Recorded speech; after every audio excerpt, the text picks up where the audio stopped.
మోస్తూ ప్రజల గొంతుకై ప్రశ్నించే గొంతుకై దేశ ఐక్యత కోసం భారత రాజ్యాంగాన్ని రక్షించడం కోసం ఉక్కు సంకల్పంతో పోరాడుతున్నటువంటి అసమాన పోరాట యోధుడు మన నాయకుడు రాహుల్ గాంధీ గారికి తెలంగాణకు ఆదిలాబాద్ పార్లమెంటుకు మనస్ఫూర్తిగా స్వాగతం సుస్వాగతం. అదే విధంగా జిద్దంటే జిద్దు, గ్యారంటీ అంటే గ్యారంటీ మన సీఎం రేవంత్ రెడ్డి గారికి స్వాగతం.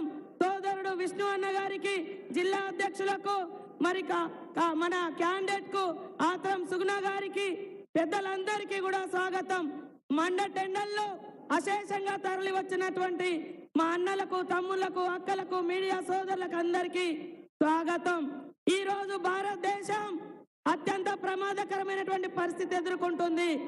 ఆనాడు నెహ్రూ గారి నాయకత్వంలో అంబేద్కర్ గారు రచించినటువంటి భారత రాజ్యాంగాన్ని రూపుమాపి ఈ రోజు మోడీ గారు మనుధర్మ శాస్త్రాన్ని, కుల వ్యవస్థను, వర్ణ వ్యవస్థను తీసుకొచ్చి మధ్యయుగాల నాటి అణిచివేత, అస్పృశ్యత, అంటరానితనం తీసుకురాబోతున్న సందర్భంగా జరుగుతున్నటువంటి ఎన్నికలు.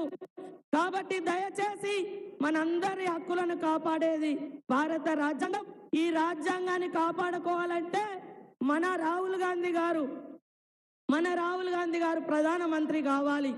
అందుకనే ప్రతి ఒక్కరూ దయచేసి ఒక ఆడబిడ్డకు, ఒక ఆదివాసీ బిడ్డకు 75 సంవత్సరాల తర్వాత ఒక మహిళకు మన ఆదిలాబాద్ పార్లమెంట్ లో అవకాశం వచ్చింది. మీరందరూ దయచేసి చేతి గుర్తుకు ఓటేయాలని పేరు పేరున కోరుకుంటా ఉన్నాను. ఈ జిల్లా అభివృద్ధి, ఈ నియోజకవర్గ అభివృద్ధి సీఎం రేవంత్ రెడ్డి గారిది, ఇన్ఛార్జ్ మినిస్టర్ గా నాది.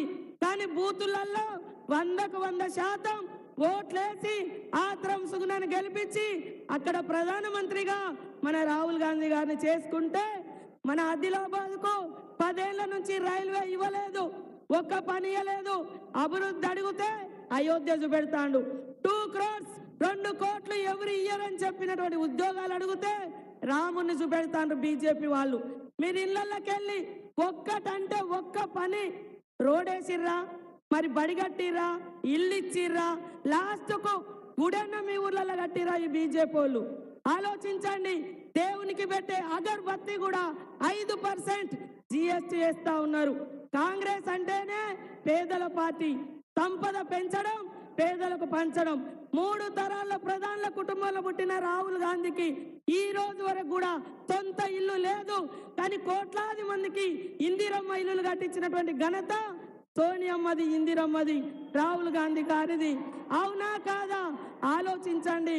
తప్పకుండా ఈ జిల్లా అభివృద్ధి, మీ అందరి గ్రామాలలో సంక్షేమ ఫలాలు అందించే బాధ్యత నాది. మీరు మాత్రం దయచేసి ఒక్క అవకాశం. మోడీ అంటాడు కాంగ్రెస్ పార్టీ పరివార్ పార్టీ, కుటుంబ పార్టీ అని.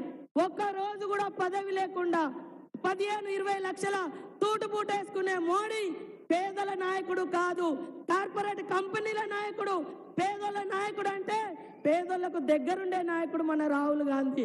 అందుకనే పేదల కోసం 100 రోజుల ఉపాధి హామీ చట్టం తెచ్చిరు, పేదల కోసం పోడు భూముల హక్కు చట్టం తెచ్చిరు, పేదల కోసం 81 కోట్ల మందికి రేషన్ కార్డులు ఇచ్చి ఆహార భద్రతా చట్టం తీసుకొచ్చిన ఘనత కాంగ్రెస్ పార్టీది. దయచేసి మన అందరి కోసం పోరాడుతున్నటువంటి గ్రేట్ వారియర్, పోరాట యోధుడు రాహుల్ గాంధీ అవసరం మనందరికి ఉంది, ఈ దేశానికి ఉంది. కాబట్టి ప్రతి ఒక్కరు కూడా చేయి గుర్తు మీద ఓటేసి గెలిపించాలని కోరుకుంటూ చేతి గుర్తుకే